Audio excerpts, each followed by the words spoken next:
श्री गणेशाय नमः। सजेति सिंदूरवदनो देवो यत्पादपङ्कजस्मरणं वा श्रवणीर्वतमसा रासन्नासति विघ्नानां या कुन्देन्दुतुषारहारधौता या शुभ्रवस्त्रावृता या वीणावरदण्डमण्डितकरा या श्वेतपद्मासना या ब्रह्माच्युतशङ्करप्रभुभिर्देवैः सदा वन्दिता सा मां पातु सरस्वती भगवती निःशेषदाढ्यापहां मूकं करोति वाचालं पङ्गुं लङ्घयते गिर्म्यत्कृपातमं वन्दे परमानन्दं माधवं नारायणं नमस्कृत्य नरं चैव नरोत्तमं देवी सरस्वतीं व्यासं ततो जयमुद्रे वसुदेवसुतं देवं कंसचाणूरमर्दनं देवकी परमानन्दं कृष्णं वन्दे जगद्गुरुं गुरुर्ब्रह्मा गुरुर्विष्णु गुरुर्देवो महेश्वरः गुरुः साक्षात् परब्रह्म तस्मै श्री गुरुवे नमः। श्रोता वक्ता श्रीराम समर्थ जय जय रघुवीर समर्थ श्री गणेशाय नमः। साई सच्चरित या ग्रंथातला हेमाडपंत रचित साई सच्चरित या ग्रंथातला आपला त्याचं आपण चिंतन करतोय। त्याच्यातला 43वा अध्याय चालला आहे आणि ओवी क्रमांक आहे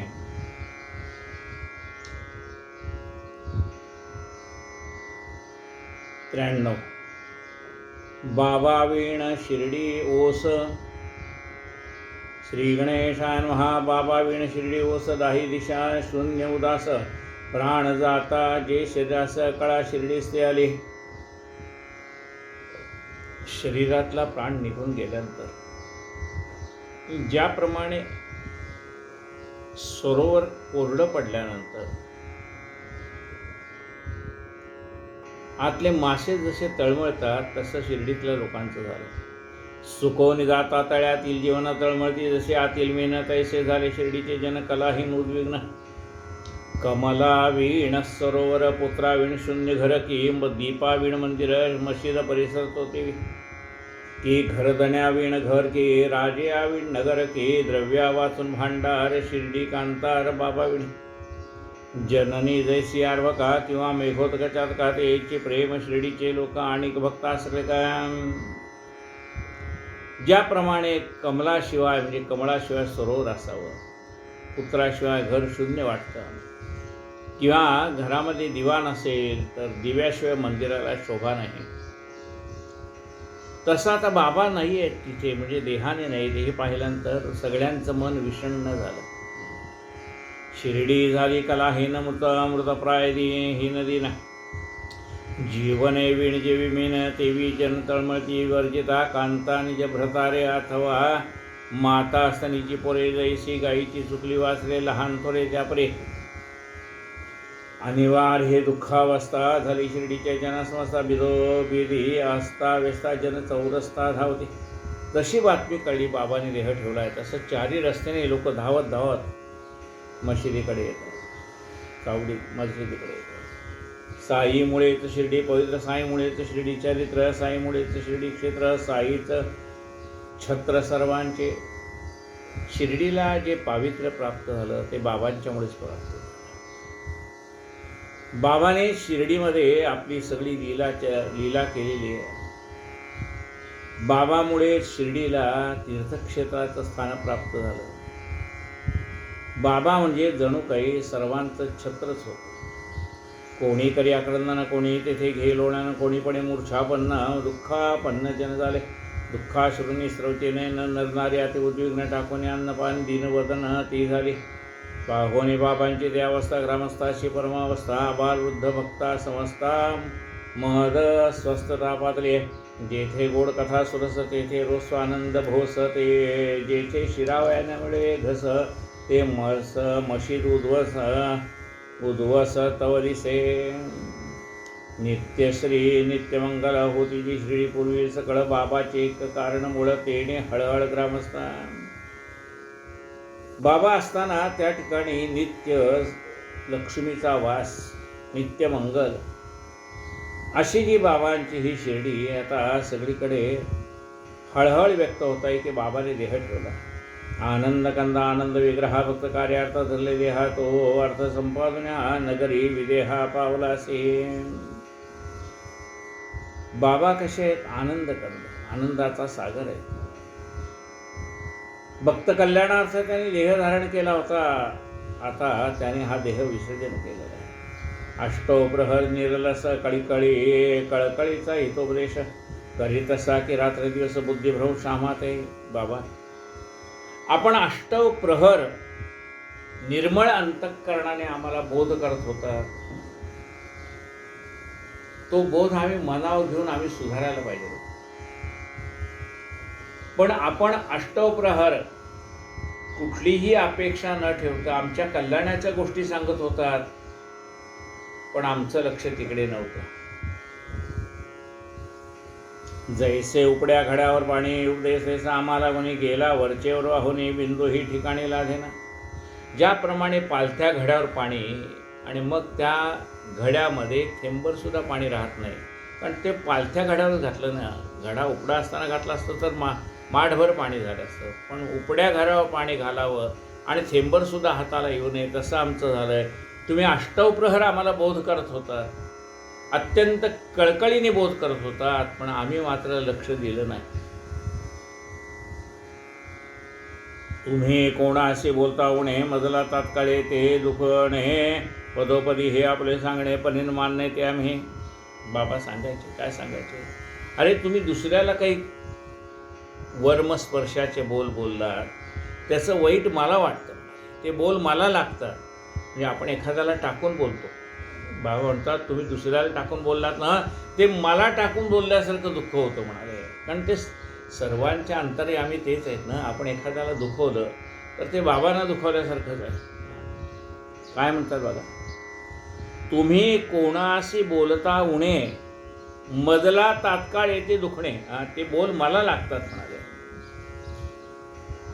पदोपदी हे आपले सांगणे परी न मानणे आम्ही ते. तुम्ही एवढं वारंवार सांगत होता, पण आम्ही कधी दुसऱ्याला दुखवताना हा विचार केला नाही की मी जर दुसऱ्याला दुखवलं तर त्याचं दुःख बाबांना होईल.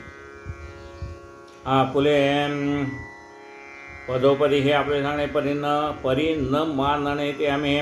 ऐसे आपले अपराधी किती मानली नाही, ज्यानेही सदुक्ती तयांची आज्ञाभंग निष्कृती येणे रीती फेडली का. बाबा, आपण सांगितलेलं आम्ही ऐकलं नाही म्हणून तर आपण देहत्याग केला नाही ना. येणे रीती फेडली का. बाबा, त्या सकळांचे पाप त्यांचे भरले का हे माप. आता होऊन काय अनुता भोगावे पाप भोगतत्व. आता आम्ही सगळ्यांनी केलेल्या पापाचं फळ म्हणून जर आपण देह सोडला असला तर त्यात बाबा तुमचा तरी काय दोष आहे? तुम्ही आमच्या कल्याणाचं सांगून सुद्धा आम्ही कधी ऐकलं नाही, हा आमच्याच पापाचा परिणाम असेल. तेणे आम्हा ते कंटाळला तरीच का पडद्याआड झाला, त्या आम्हावरी का उचित घाला काळे घातला कैसा की. आता कुणी आपलं ऐकत नाही, मग कुणाला सांगायचं? ज्याचं कल्याण व्हावं अशी आपल्याला तळमळ आहे, त्या माणसाला स्वतःचं कल्याण व्हावं असं वाटत नसेल तर सांगणाऱ्याने तर काय करावं? कानी कपाळी ओरड करता कंठास तुमचे कोरड पडता. कंटाळला वाटते चित्त आमची उदासता देखून. आमच्या कानी कपाळी आपण ओरडत होतो, म्हणजे आम्हाला सांगता सांगता तुमच्या घशाला कोरड पडत होती. आणि इतकं घसा खरवडून सांगून सुद्धा जर तुम्हा समोरच्या माणसाला त्याचं कल्याण कळत नसेल तर सांगून तरी काय उपयोग, असं तर बाबा आपल्याला वाटलं नसेल. कानी कपाळी ओरड करता कंठास तुमचे कोरड पडता. कंटाळला वाटते चित्त आमची उदासता देखून. म्हणून आम्हावरी रुसला पूर्व प्रेम सारे विसरला की ऋणांबंध की आजी सरला की ओसरला स्नेहपाना. बाबा, तुम्ही आमच्या कल्याणाचं सांगून सुद्धा आम्ही तुमचं ऐकलं नाही, म्हणून तर बाबा आपण आमच्यावर रुसला नाहीत ना. आमच्यावरती करणारं तुम्ही जे करत असलेले सगळं प्रेम ते संपून गेलं का बाबा? का आपण विसरलात ते प्रेम? का तुमचा आमचा ऋणानुबंधच संपला?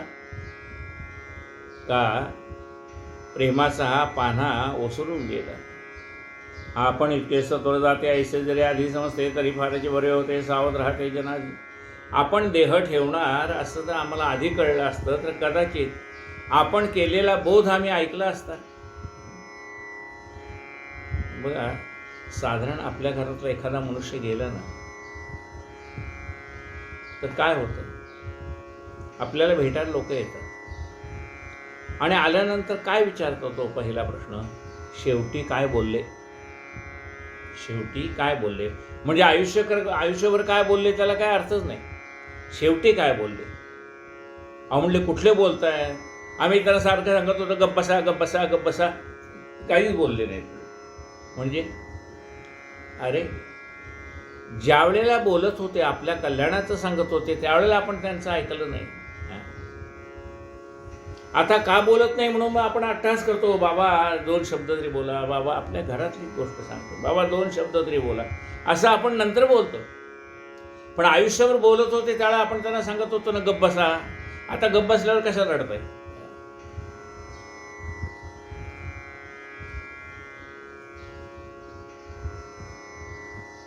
आपण इतके स्वतः जाते ऐसे जरी आधी समजते तरी फारच बरवे होते, सावध राहते जनाधी. बाबा आमचं चुकलं, आम्ही आपल्या बोलण्याकडे लक्ष द्यायला पाहिजे. आमच्या कल्याणाचंच तुम्ही सांगत होता, आमचं अहित तर आपण करत नव्हता, पण तरीसुद्धा आम्ही लक्ष दिलं नाही. आम्ही सकळ सुस्त राहिलो, झोपा घेत स्वस्त बसलो, अखेर हे ऐसे फसलो, असलो नसलो सारखे. बाबा आता काय होतं, ज्यावेळेला आम्ही तुमचं ऐकायला पाहिजे होतं त्यावेळेला ऐकलं नाही आणि आता आपण गेल्यानंतर शोक करतो. झालो आम्ही गुरुद्रोही, वेळी काहीच केले नाही, स्वस्त बैसावे तरी तेही घडले नाही आम्हाला. बरं, आमच्या हातनं गुरुद्रोह झालाय. गुरुद्रोह म्हणजे काय, गुरुनी सांगितलेलं मी ऐकलं नाही म्हणून काय घडलं आमच्याकडनं, गुरुद्रोह घडलेला आहे. बरं, निवांत बसावं तेही आम्हाला जमत नाही. उगाराही निवांत शिणसी वाया, असं माऊली म्हणतात का नाही. म्हणजे निवांत राहणं सुद्धा आम्हाला जमलं नाही. लांब लांबून शिर्डीशी जावे, तेथे चकाट्या पिढत बसावे. म्हणजे उगाराही निवांत याचा अर्थ काय, उगी निवांत राहा बाबा, भगवंताचं चिंतन कर. पण तेही आम्हाला कधी जमलं नाही. आम्ही कुठेही गेलो की चकाट्या पिढत बसतो, ज्यातनं काही निष्पन्न होणार नाही अशा गप्पा गोष्टी आम्ही करत बसतो. लांब लांबून शिर्डीचे जावे, तेथेही चकाट्या पिठत बैसावे, तीर्थाचे आलो हे समूळ विसरावे, तेथे आचरावे येथेच. आपण लांब लांब कुठे जातो, तीर्थयात्रेला जातो. तसं लोक लांबून लांबून शिर्डीला यायचे. कोणासाठी, बाबांच्या दर्शनासाठी. मग आता बाबांच्या दर्शनासाठी आल्यानंतर बाबांनी सांगितलेले शब्द ऐकायचे ना, तिकडे न लक्ष देता आपसामध्ये गप्पा मारत बसायचे, वायफळ बडबड करत बसायचे. आपल्या असं होतं, तीर्थयात्रा गेल्यानंतर आपण तिथली निराळी तीर्थक्षेत्र पाहायला पाहिजे. त्या ठिकाणचा परमात्म्याचा कुठे कुठे वास होता, काय होता ते आपण पाहायला पाहिजे. पण आपल्याला त्याच्यापेक्षा जास्ती रस खरेदीमध्ये असतो दर्शनापेक्षा. दर्शन उरकून घ्यायचं आणि खरेदी शांतपणे करायची.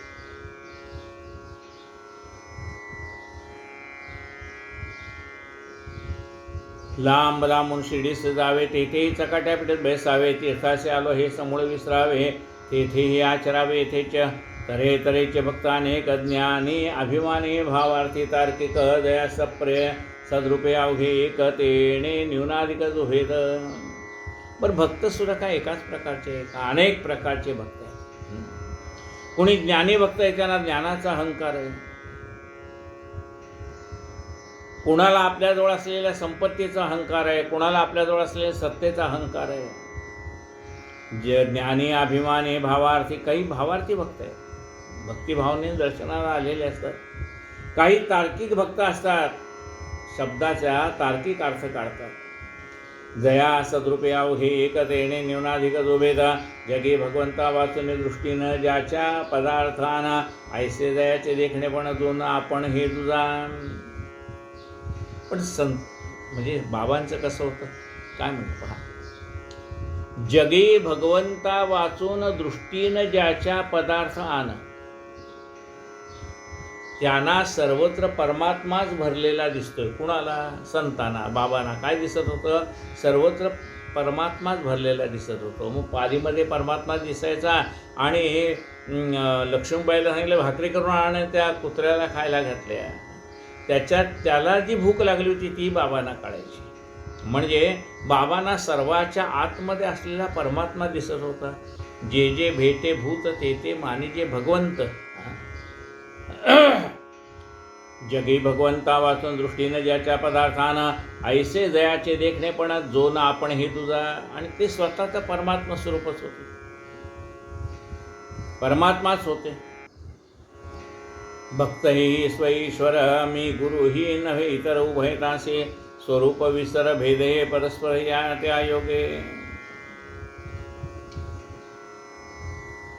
शिष्याला ते शिष्य मानत नाहीत. काय मानतात? तोही परमात्मा आहे. फक्त त्याला आपण परमात्मा आहो याचा विसर झालेला असतो. तेवढा सद्गुरू त्याला आत्मस्वरूपाची जागृती आणून देतो. आणि मग काय करतो? आपणासारखे करते तात्काळ नाही काळ वेळ तयाला. त्याला शिष्यामध्ये सुद्धा परमेश्वरच दिसत असतो, पण शिष्याला आपण परमेश्वर आहो हे माहीत नसतं. आणि मग सद्गुरू त्याला उपदेश करून त्याला त्याच्या आत्मस्वरूपाची जाणीव करून देतात. ही त्याला जाणीव झाली शिष्याला की ते आपणासारखे करते तात्काळ नाही काळ वेळ तयाला. भक्त ही स्वईश्वर मी गुरु ही नव्हे इतर उभयतासे स्वरूप विसर स्वस्वरूप विसर भेदे परस्पर त्या योगे. वस्तुता ईश्वरीची आहो आपण परमार्थ स्वरूप विस्मरण हेची मुख्य भेदाचे लक्षण अधपतन ते हिची. वस्तुता आपण सर्वच परमात्मा स्वरूप आहोत, पण आपण बाह्य वेशावर जातो. ही स्त्री आहे, हा पुरुष आहे, नपुसक आहे, हा कुत्रा आहे, हा गाढव आहे. पण त्या बाह्य वेशावर जातो. हा श्रीमंत आहे, हा गरीब आहे, हा ज्ञानी आहे, अज्ञानी. वस्तुता ईश्वरीचे आहो आपण परमार्थ स्वरूप विस्मरण हेचे मुख्य भेदाचे लक्षण. त्यामुळे आपल्यामध्ये भेदभाव वाटतो. हेचे मुख्य भेदाचे लक्षण अधपतन ते हेचा सार्वभौमा स्वप्न होई भिक्षार्थ दारोदारी जाई निज बोधाची जागे अवलोके ठाईचा आपणा. सार्वभौम राजा आहे, त्याला स्वप्न काय पडलं की आपल्याला दारिद्र्य आलंय आणि आपण भिक्षा मागायला दारोदार फिरतो. स्वप्न आहे. जागा झाल्यानंतर त्याला कळलं की आपण दरिद्री नाहीत, आपण तर राजाच आहोत. सार्वभौमा स्वप्न होई भिक्षार्थ दारोदारी जाई स्वप्नबोधाची जागी अवलोके ठाई देता आपणा. प्रवृत्त तसं आहे. आपल्याला आत्मस्वरूपाचं विस्मरण असल्यामुळे आपल्याला लोकांपुढे हात पसरावे लागतात. एकदा का आपल्या आत्मस्वरूपाची जाणीव झाली की मग आपला हात देण्यासाठीच परमेश्वर आपल्या हातून अनेकांचं कल्याण करतो. पण त्या स्वरूपाशी एकरूप झालं की वस्तुता ईश्वरी प्रवृत्ती ही जागृती तीच निवृत्ती स्वप्नस्थिती. खरी जागृती निजानुभूती पूर्ण अद्वैती समरसणे. खरी जागृती काय आहे? आपल्या मनामध्ये अद्वैत तत्वज्ञान जागृत होणं हे खरी जागृती आहे. ज्ञानी अज्ञानी सर्व आश्रित सर्वावरी प्रेमात्यंत जीवाहून माने आप्त भेदना ते यत्किंचित. पण बाबांचं कसं होतं? ज्ञानी भक्त असो का अडाणी भक्त असो, सर्वावरती बाबांचं प्रेम सारखंच होतं. ज्ञानी अज्ञानी सर्व आश्रित सर्वावरी प्रेमात्यंत जीवाहून माने आप्त भेदना ते यत्किंचित. मनुष्यरूपे देवचे होते जरी हे आणले प्रचिती ते परी त्याच्या लढीवाळे ते बळी पडले ते समस्त. त्याने मनुष्य देह धारण केला होता म्हणून त्यांना मनुष्य म्हणायचं, पण ते तर परमात्माच आहे. मनुष्य रूपाने ते देवच होते. मनुष्य रूपे देवाचे होते जरी हे आणले प्रचिती ते. त्यांनी प्रत्येक वेळेला अनुभव घेऊन लोकांना दिला की मीच परमात्मा आहे. याचा अनुभव लोकांना दिलात. बाबांच्यामध्ये कित्येकांना आपलं आराध्य दैवत दिसलेलं आहे. मग मीच तो आहे हे त्याने मनुष्य देहामध्ये असताना सुद्धा जाणून दिले की मीच सर्वत्र व्यापून आहे. कोणास दिली धनसंपत्ती कोणास संसार सुख संतती तेने महान पडली भ्रांती ज्ञानप्राप्तीचे आचवले. बरं, जे धनाची अपेक्षा करून गेले त्यांना धनाची प्राप्ती झाली. ज्यांना असं वाटत होतं आपल्याला मुलं बाळं मिळाली त्यांना बाबांच्या कृपेने मुलं बाळं प्राप्त झाली. पण बाबा त्याच्या पलीकडे आहेत. म्हणजे प्रत्यक्ष परमात्माच आपल्याला भेटलेला आहे हे भक्तांच्या लक्षात यायचं नाही. भक्तांना काय, त्यांचं काम झालं की झालं. गरज सर्व आणि वैद्य मिळत होतं. म्हणजे बाबांजवळ गेल्यानंतर आपण बाबांकडे ज्ञान प्राप्त करायला जावं हे कुणाच्या लक्षात येत नाही. त्यांना आपापल्या कामाशीच मतलब असतं. कोणा दिली धनसंपत्ती, कोणा संसार सुखधंदरे, तेने महान पडली भ्रांती, ज्ञान प्राप्ती आंचवले. त्यामुळे त्यांना भ्रांती पडली म्हणा. जेवढं पाहिजे तेवढंच मिळालं. पण बाबांजवळ आपण खरं म्हणजे आत्मज्ञानाची प्राप्ती करून घ्यायची हे मात्र लोक विसरले. कधी जया सवे हसत अंगी अभिमान वाटत की त्यावरीच प्रेमाभूत इतरान दावीत ते तैसे. कधी कधी बाबा एखाद्याकडे पाहून हसायचे, एखाद्याला प्रेमान 2 शब्द बोलायचे. त्याला असं वाटायचं बाबांचं माझ्या एकट्यावरच प्रेम आहे, बाकी कोणावर प्रेम नाही. तेच कोणा क्रोधेवता म्हणते न तो तया आवडता, महाविषयीचा अधिकादरता, इतरांना देतात तो मान. एखाद बाबा कोणावर रागवले तर बघा म्हणले बाबा त्यांच्यावर रागवतो पण आमच्यावर कधी रागवत नाही. ऐसेच आम्ही नंबर लाविता, बाबांच्या ते स्वप्नही नसता. उगाच नागावलं निज स्वार्था कृतकर्तव्यता विसरलो. आणि असं बाबांच्या मी जवळचा, बाबांच्यापासून लांबचा असा आम्ही भेदभाव करत बसलो. आणि मूळ तत्त्व जे भगवंताकडनं बाबांकडनं शिकायला पाहिजे होतं ते मात्र आम्ही शिकलो नाही. परब्रह्म सगुण मूर्ती दैवे असता, उषागते खऱ्या कार्याची होनी विस्मृत, ही विनोद प्रीती धरेरी. प्रत्यक्ष परब्रह्म आमच्या समोर चालतं बोलतं ब्रह्म होतं, पण आम्ही त्याच्याकडून जे आत्मज्ञान ग्रहण करायला पाहिजे होतं ते आम्ही केलं नाही. त्याच्याशी चेष्टा मस्करी करत बसलो. येताच बाबांचे दर्शन घ्यावे, फळ फूल अवघे समर्पावे, दक्षिणा मागता मग कचरावे, नच वदावे ते ठाई. बाबांचं दर्शन घ्यावं, बाबांना फळ फूळ अर्पण करावं. आणि बाबांनी पैसे मागितले की मग मात्र मनामध्ये विकल्प यावा. देताना सुद्धा ते मनापासून देणं असं घडत नव्हतं. दक्षिणा मागता मग कचरावे. दक्षिणा मागितली की मग असं थोडंसं हात मागा आल्यासारखा व्हायचा. सांगता हितवादाच्या गोष्टी पाहून आमची क्षुद्रदृष्टी झाला वाटते कष्टी गेला उठावटी निजरामा. आमच्या कल्याणाच्या 4 गोष्टी बाबा आम्हाला सांगत होते, पण आम्ही ते ऐकत नाही. पाहून बाबा म्हणले मग कुणासाठी देह धारण करायचं आहे? ज्यांच्यासाठी मी हा देह धारण केला त्यांना त्याचं काहीच वाटत नाही, मग देह ठेवून तरी काय करायचं? सांगता हितवादाच्या गोष्टी पाहून आमची क्षुद्रदृष्टी झाला वाटते खरीच कष्टी गेला उठी निजधामा. आता ती आपुली स्वानंद स्थिती पुनश्चका हे नयन देखती गेली हरपली ती आनंदवृत्ती जन्मजन्मांतरी अदृश्य. असा हा चालता बोलता परमात्मा आमच्या समोर असून सुद्धा आम्हाला त्याची जाणीव झाली नाही. हा दारुण कर्म देखा अंतरला ठाईचा साई सखा निर्हेतुक दयार्द्र सारिखा झाला पारखा आमासी.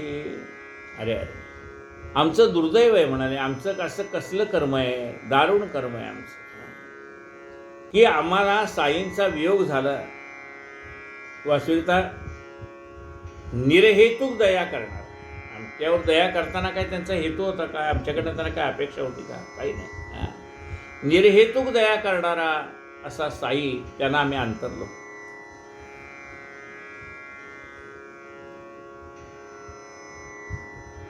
बरे नव्हे कोणाचे छळणे तेनेचे ते मजला दुखणे मना नांडले बाबांचे म्हणणे केली भांडणे थेच. अरे कुणाला छळू नये, कुणाला त्रास देऊ नये का? त्याने मला वाईट वाटतं रे असं बाबांनी वारंवार सांगून सुद्धा आम्ही आपसात भांडणं कधी सोडली नाहीत. आपसात भांडणं करत राहिलो.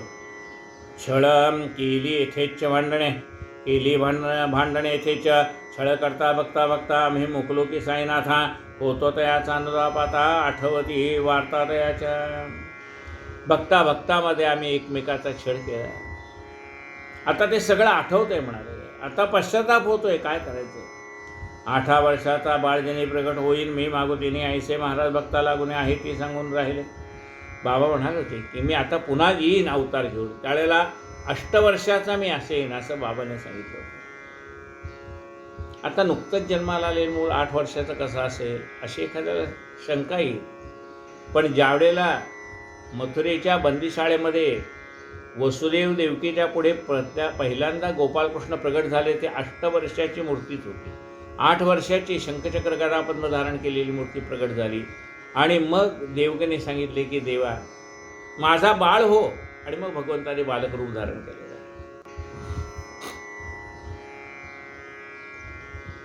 आहे ही संतांची वाणी वृथा मानू नये कोणी, कृष्णावतारी चक्रवाणी केली करणी ऐसी 8 वर्षाची सुंदर कांती चतुर्भुजायुधे हाती, देवकी पुढे बंदिशाळेप्रती कृष्णमूर्ती प्रगटले. तेथे कारण भूभार हरण, येथे दीनभक्तोद्धारणा, तरी किमर्थ शंका जनन आतर्कविंदान संतांचे. त्या ठिकाणी भगवंताने जो अवतार धारण केला होता तो या जमिनीला झालेला भूभार हरण करण्यासाठी भगवंताने अवतार धारण केला होता. संत जे अवतार धारण करतायत ते कशासाठी धारण करतात? भक्तांचा उद्धार करण्यासाठी अवतार धारण करतात. हा काय एका जन्माचा निर्बंध, 72 पिढ्यांचा ऋणानुबंध, भक्ताचा बाबाने पुरसंबंध, कथा अनुबंध कथेला. बरं म्हणले, आपण आणि आपले गुरु यांचा काही एका जन्माचा संबंध असतो का? ते म्हणले 72 पिढ्यांचा संबंध असतो. आपले सद्गुरू ज्या वेळेला अवतार धारण करतात त्या वेळेला आपण पुन्हा अवतार धारण करतो त्यांची सेवा करण्यासाठी. आपण अवतार धारण करणार, ते अवतार धारण करतात, पण त्यांनी जो अवतार धारण केलेला आहे त्या अवताराची सेवा करण्यासाठी आपण पुन्हा जन्माला येतो. तेथे कारण भूभार हरण, हा काय एका जन्माचा निर्बंध, 72 पिढ्यांचा ऋणानुबंध, भक्तांचा बाबाने पुरसंबंध, कथानुबंध कथेला. ऐसे बांधूने प्रेम फासा, वाटते महाराज गेले प्रवास, येथील मागते हा बरोबर न भरोसा, भक्त मानसा झाला असे. आता बाबाने जरी देह ठेवलेला असला तरी बाबा परत येतील ही भक्तांच्या मनातली इच्छा मात्र काय. साक्षात्कार कित्येकाशी, दृष्टांतो न भाऊ बहुतेकाशी, चमत्कार तो अनेकाशी, गुप्त रूपेशी दावित. अजूनही बाबा अनेकांना स्वप्न दृष्टांत देतात, अनेकांना गुप्त रूपाने दर्शन देतात. अभाविकाशी गुप्त असते, भक्ता भाविका ठाई ठाईची दिसते, जैशी जयाची चित्तूर्ती तैशीच अनुभूती रोकडी. ज्यांची श्रद्धा नाही त्यांना बाबा दिसत नाहीत, गुप्त होतात, आणि ज्याची श्रद्धा आहे त्याच्या पुढे कोणत्या रूपाने प्रगट होतात. अशी अनेकांना अनुभूती आलेली. चावडीत गुप्त रूप, मशिदीत ब्रह्मरूपा, समाधीत समाधी रूप, सुख स्वरूप सर्वत्र. चावडीमध्ये बाबा गुप्त रूपाने आहेत, मशिदीत बाबा ब्रह्मरूपाने आहेत, आणि समाधीमध्ये बाबा सुखस्वरूपाने आहेत. असो सांप्रताची विश्वास, भक्ती धरावाने निज जीवासा, भंग नाही समर्थ साईसा, अक्षय रहिवासा खंड. म्हणून बाबा गेलेत असं मानू नये.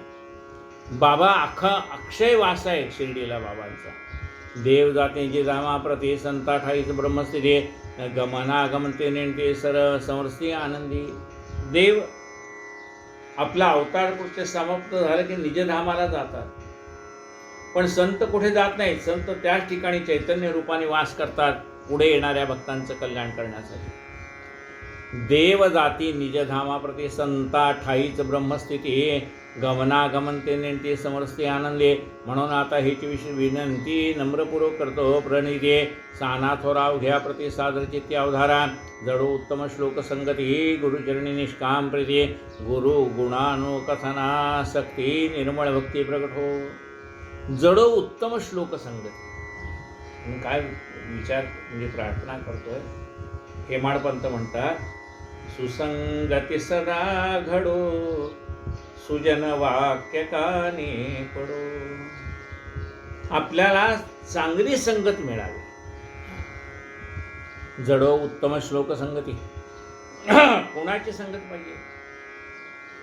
तुझे ठाई ज्याची भक्ती, त्याची घडावी संगती. परमेश्वरावरती ज्याची श्रद्धा आहे अशा माणसाची संगत आपल्याला घडावी. संतावर ज्याचा विश्वास आहे अशा लोकांची संगत आपल्याला घडावी. जडो उत्तम श्लोक संगती, गुरुचरणी निष्काम प्रीती. आपल्या गुरुच्या चरणी आपली निष्काम अशी भावना असावी. काही मागायचंच नाही, सेवा करायची. काही गुरुकडे काही मागावं लागत नाही. का? न मागताच गुरु सर्व देतात. काही मागावं लागत नाही. तुम्हाला ज्याची अपेक्षा आहे ती सर्व पूर्तता गुरु करतात, पण केव्हा आणि काय द्यायचं ते बाबांना माहीत आहे. त्याच वेळेला ते देणार. आपल्याला घाई असते लगेच मिळावं म्हणून.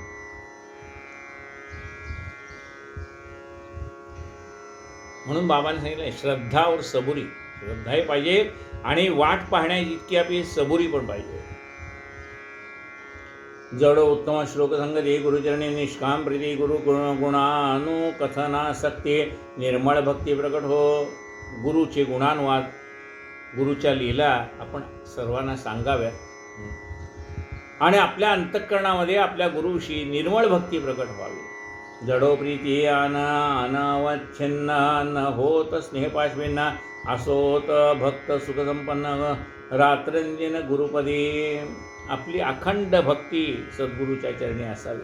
असो पुढे त्या देहाचे उचित करावे का हे निश्चित येच विचार हे जनसमस्त शिष्य ग्रामस्थ लागले. आता बाबांच्या देहाचं पुढं काय करावं याविषयी सर्व विचार विनिमय करतायत.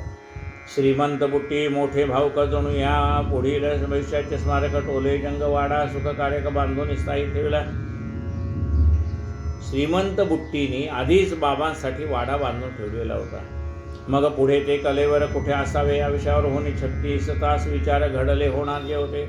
36 तास या विषयावरती विचार झाला की बाबांना निश्चित कुठे ठेवायचं.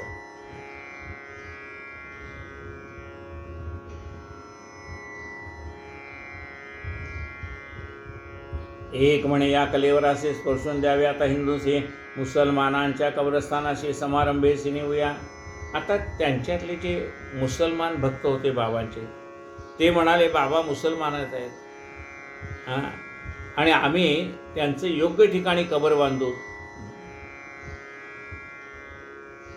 कब्रस्थानात बाबांना घेऊन जाऊ.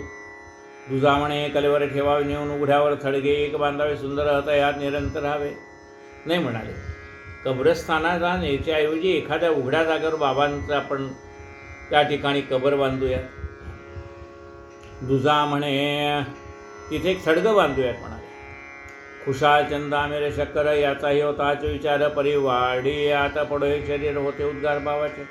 खुशाल चंद आमिर शक्कर याचाही हाच विचार होता. पण बाबांनी सांगितलं होतं की माझं शरीर वाड्यात पडू द्यात म्हणून. पाटील रामचंद्र मोठे करारे तेही एक ग्रामाधिकारी बाबांचे प्रेमळ शेगरे वदती ते गावकरी असे.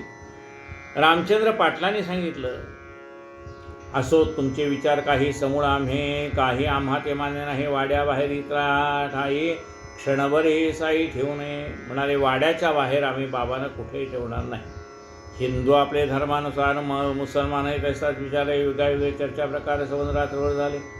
हिंदू आपल्या पद्धतीने बाबांच्या देहाचं काय करायचं ते ठरवत होते. मुसलमान त्यांच्या पद्धतीने बाबांच्या देहाचं काय करावं हे ठरवत होते. अशा प्रकारे रात्रभर चर्चा चालली होती. इकडे लक्ष्मण मामा घरी असता पहाटे निदेच्या भरे बाबातायांच्या धरुणी करी म्हणाले झडकरी उठ चल.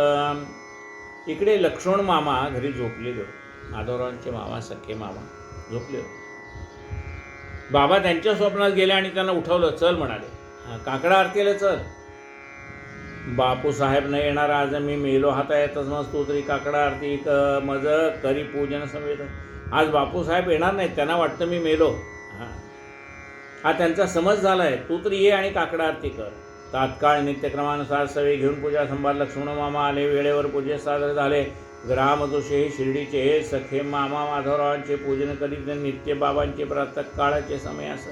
हे ग्रामदोषी होते शिर्डीचे. रोज यायचं पहाटे आणि बाबांची पूजा करायची. मामा मोठे कर्मठ ब्राह्मण प्रातःकाळी करून स्नान करून धूतवस्त्र प्रधान घेत दर्शन बाबांचे पादप्रक्षालन गंधाक्षत चर्चन पत्र पुष्पपत्रे तुलसी समर्पणा धूपदीप नैवेद्य निरंजन दक्षिणा प्रधान मग करते.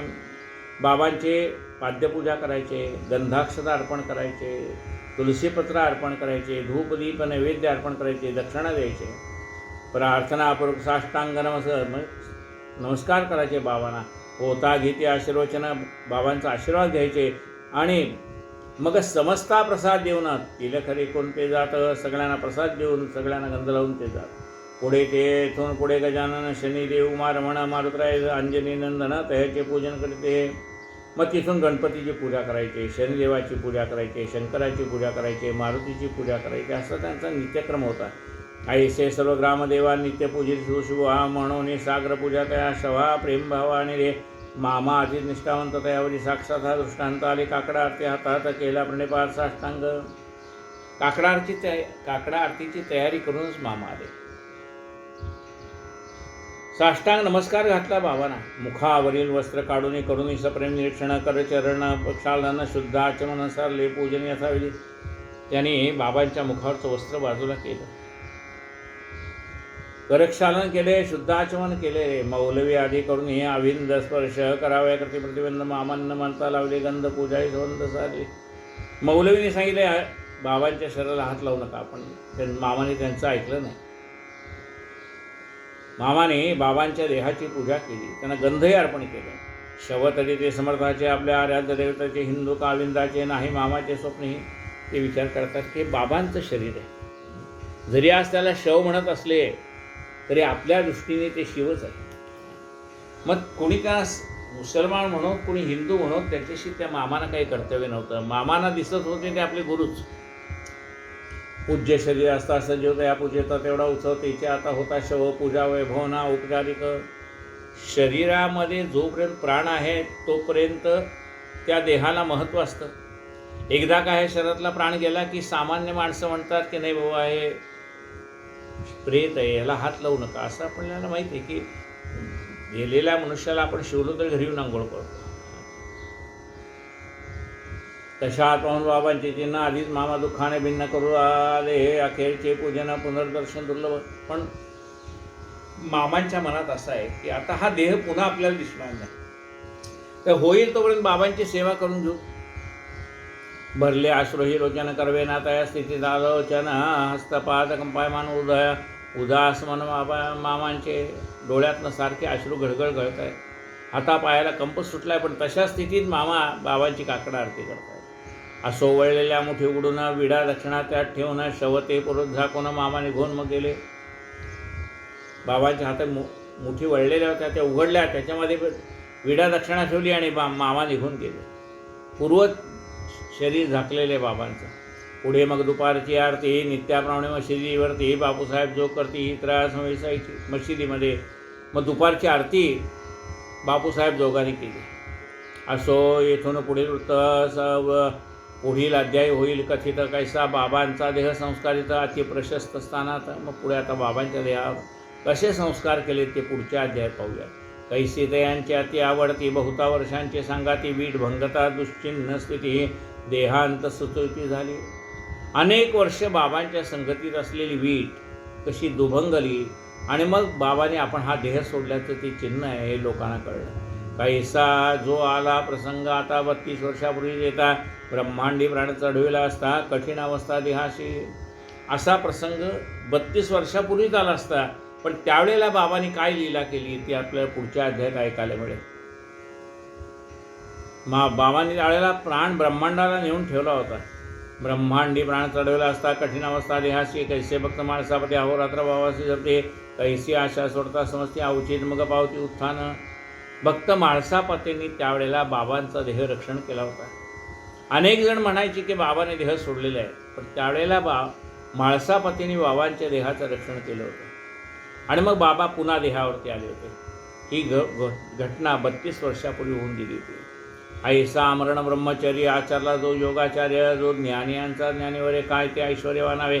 असो ऐसी दयाची महती करू तया सद्भावे प्रणिती दीन हेमाड अनन्यगती शरण तया प्रतीयतसे स्वस्ती श्री संत सज्जन प्रेरिते भक्त हेमाड पंत विरचिते श्री साई समर्थ सच्चिंते श्री साईनाथ निर्याणम नाम श्री 44तमोध्याय संपूर्ण हा श्री सद्गुरू साईनाथ अर्पणमस्तु.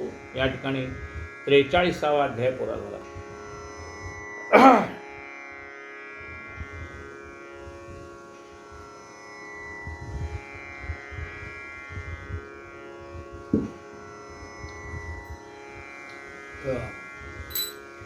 कायेन वाचा मनसेन्द्रियर्वा बुद्ध्यात्मना वा प्रकृती स्वभावा करोमि अद्यं सकलं परस्मै नारायणायति समर्पयामि अच्युतं केशवं रामनारायणं कृष्णदामोदरं वासुदेवं हरि श्रीधरं माधवं गोपिकावल्लभं जानकीनायकं रामचन्द्रं भजे।